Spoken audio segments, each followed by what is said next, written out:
Hello everybody! In today's video, we're going to be taking a look at Bachmann's HO scale Rebecca from their Thomas Friends collection. We'll just take a quick look at the packaging before we unbox.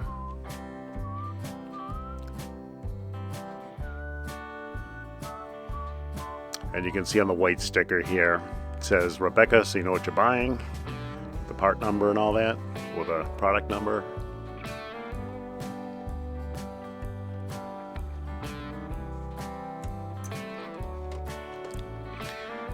Now, we bought Rebecca on Train World for $184.99, and by the time it was all said and done with tax and shipping, she cost $211.24.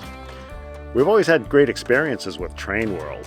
If what we order is in stock, it usually arrives at our door within, just a few days. So, great service from Train World. This is quite a big package to open here. Rebecca is a big locomotive.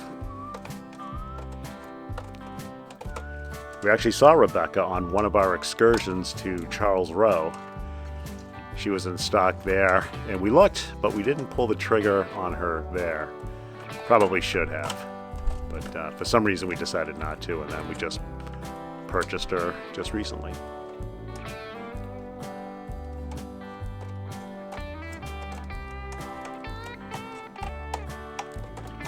Tough stuff, this kind of blister packaging or that molded plastic packaging, but she's well packaged. She's certainly not going to get damaged in there in any kind of transit. So you can see there's kind of some packaging within the packaging.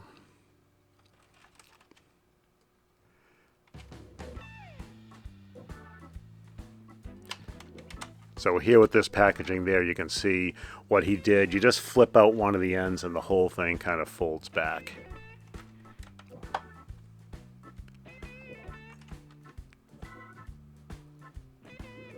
And there she is, just a quick look there from pulling her out of the packaging. We'll put her up on a turntable and we'll get a closer look.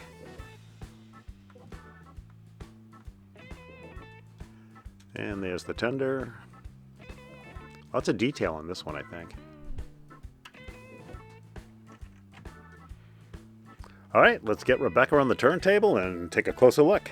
So Rebecca is an air-smoothed 462 tendered steam locomotive who wears the number 22 and works the Northwestern Railway.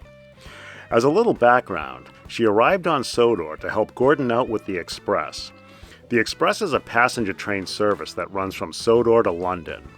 The Express engines, like Gordon and Rebecca, take the Express coaches from Knapford on the west coast of the island, across Sodor, to Vickerstown on the east coast of the island.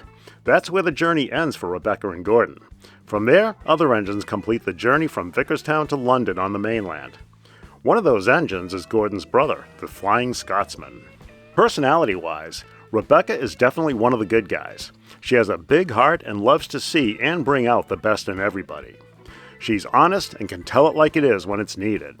She can be shy, but she's no pushover and is not at all intimidated by the established older engines. Her insecurities can come out, however, as she strives to see herself on the same level as the other engines. I think that can be true of anybody, though, when they're trying to establish themselves amongst their peers. The other engines do like and appreciate her positive qualities. Like all locomotives and rolling stock in the Thomas the Tank Engine and Friends universe, Rebecca is based on a real-life locomotive.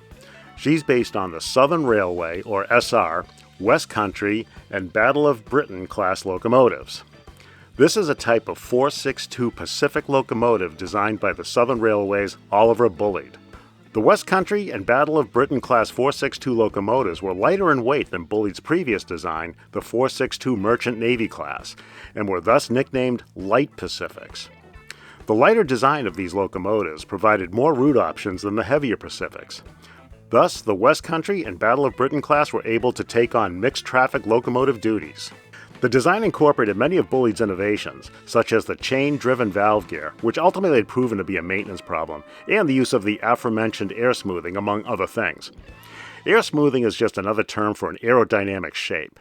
But it was this aerodynamic shape that gave the West Country and Battle of Britain class its other more informal nicknames, Spam Can and Flat Top. Besides the air smoothing, the most visibly noticeable difference between Rebecca and a comparable locomotive like, say, Gordon are the wheels. Notice the difference between Rebecca's wheels and Gordon's wheels. Rebecca's wheels are the Bullied, Firth, Brown, or BFB type wheel. This wheel was invented by Oliver Bullied as well for the aforementioned Merchant Navy Class 462. Generally speaking, the design of the BFB provides two improvements over the spoke-type wheel as you see on Gordon.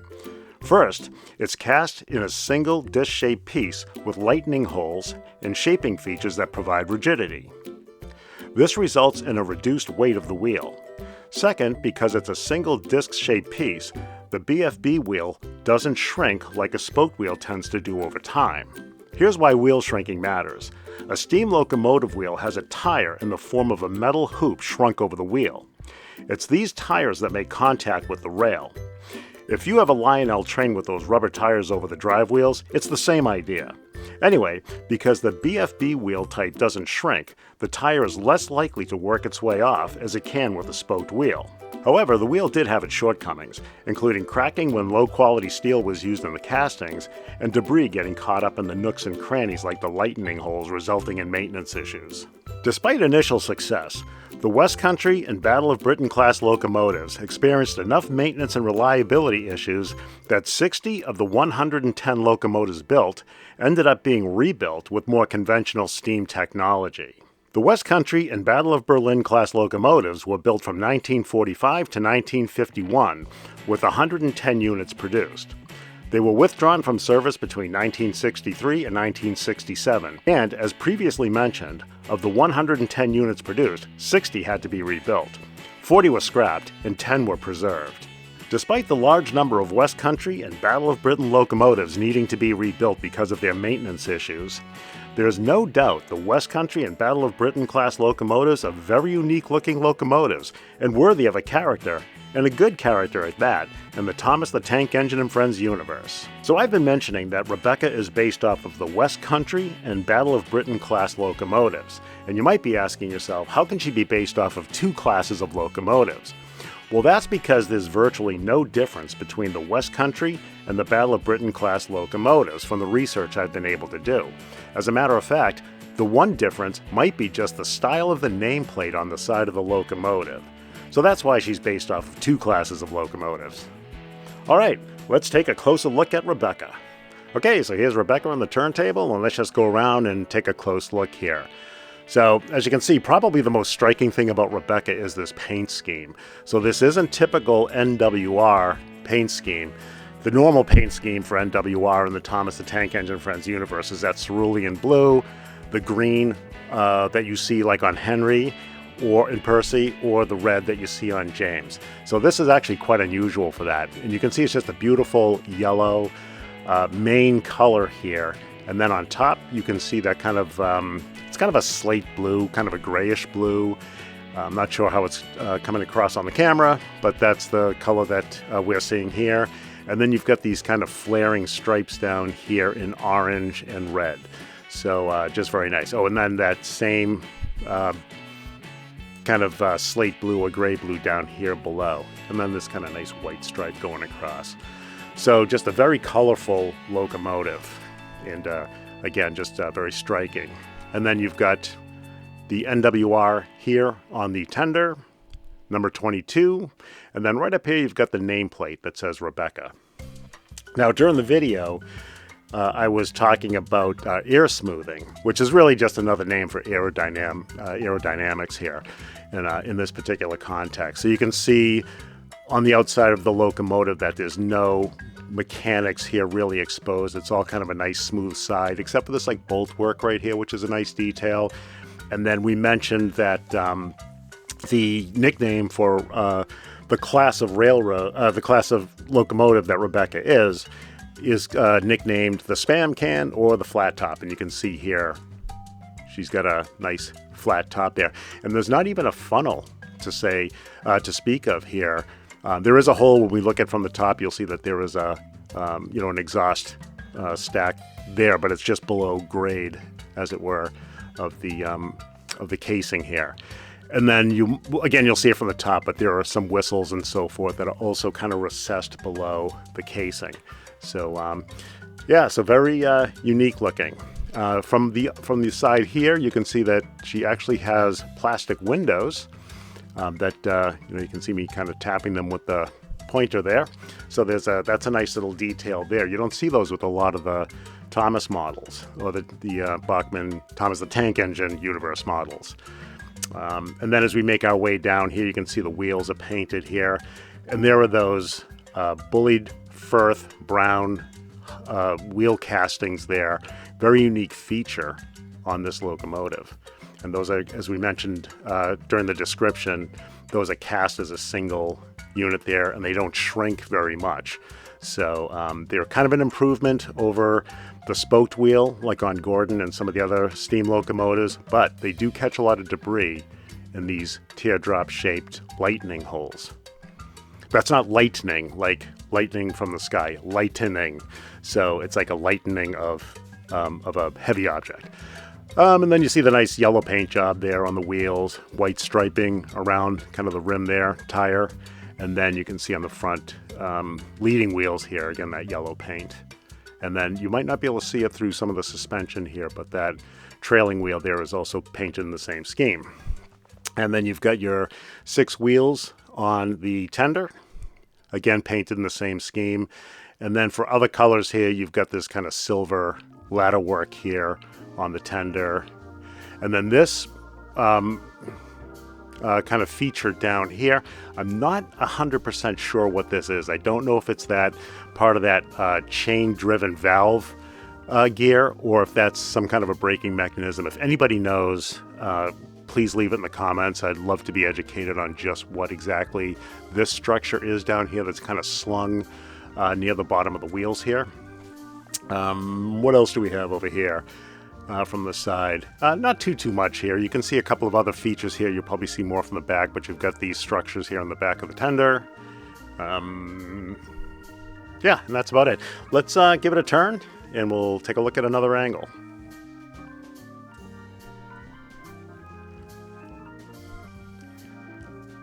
So there's a nice 3/4 view there. And then looking straight at the back here, you'll see that kind of slate gray or slate blue-gray stripe kind of comes right around the back there.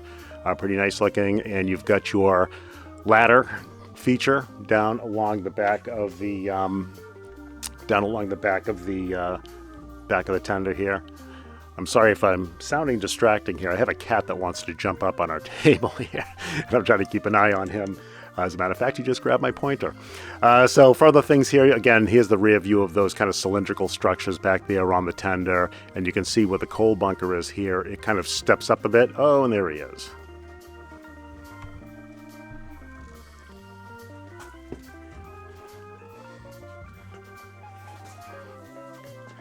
That is one curious cat. Okay, and then you can see this little lamp feature here that is basically on almost every Bachmann Thomas the Tank Engine Friends universe locomotive. That little rear signal there, kind of cool. Very much smaller than it appears on some of the other locomotives.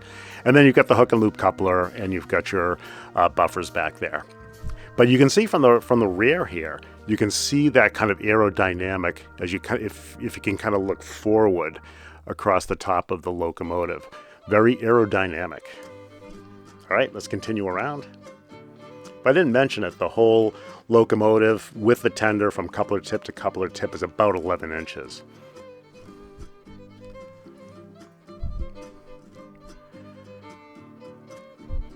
And then this side of the locomotive here is identical, obviously facing a different way, but yeah, there's a lot of nice surface kind of casting work here. Again, I mentioned the bolt work here on the side of the locomotive. There's some seams in the metal work there, and then some silver painted features up here, and then some pipe work down here. But yeah, pretty much what you saw on the other side. Let's bring it around again.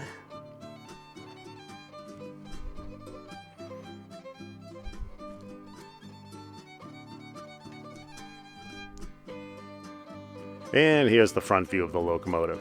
And you can see there's some, you might have caught it better on the 3/4 shot, but you can see some of the casing here. Again, very aerodynamic, but it kind of extends out beyond the casing around the boiler. And yeah, when they rebuilt these, apparently they removed all of this casing and just returned to a more traditional boiler that you see on other steam engines like Henry or Gordon or whatever. Unfortunately, a lot of Bulleid's innovations were just replaced when they rebuilt them because they had so many problems. I don't know what the problems could have been with the air smoothing, but anyway, they did. They removed the casing when they rebuilt the 60, as we mentioned in the beginning. But again, here's Rebecca's smiling face, and then you've got the red buffer beam and front area up here painted in red, and you see there's a couple little of that blue-gray painted feature down here, piping of some sort, I would imagine. Little headlamp feature. Headlamp doesn't work, but the feature is there visually. And then you've got your hook and loop coupler up front, and then there's a utility hook on the rear and the front. I didn't mention the back one. All right, let's give it, bring it around full circle.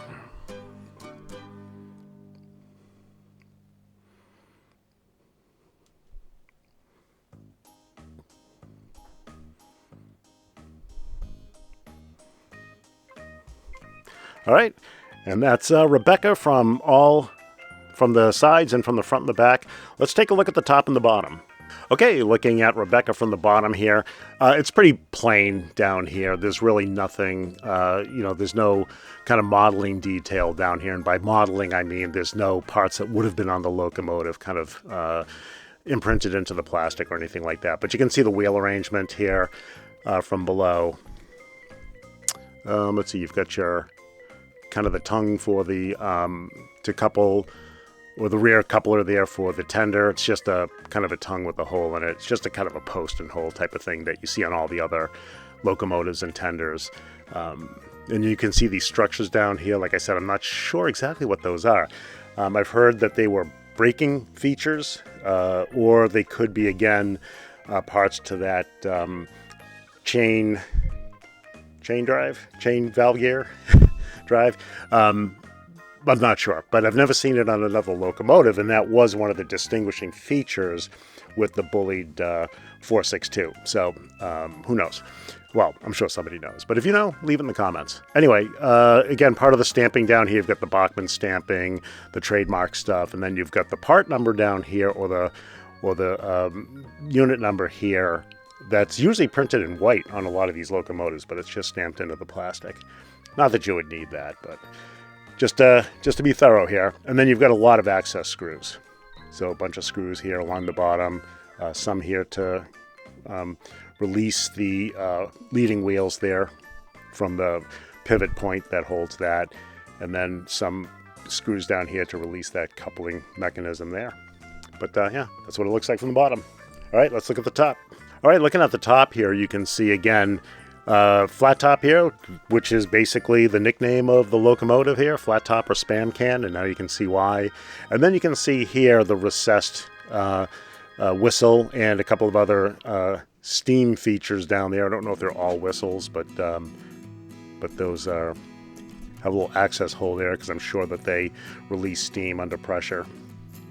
And then you've got your chimney here, which is, again, these are all leveled off with the top of the casing there for aerodynamic purposes.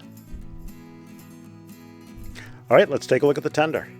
And on the bottom of the tender, again, no modeling detail, just to give you a look here. There's some access screws down here. Yeah, there's not even any printing down here because this unit, of course, goes with the locomotive, so it's kind of considered the same part or product number. So, but you do have the post down there for connecting to that tongue and hole there on the locomotive to connect it.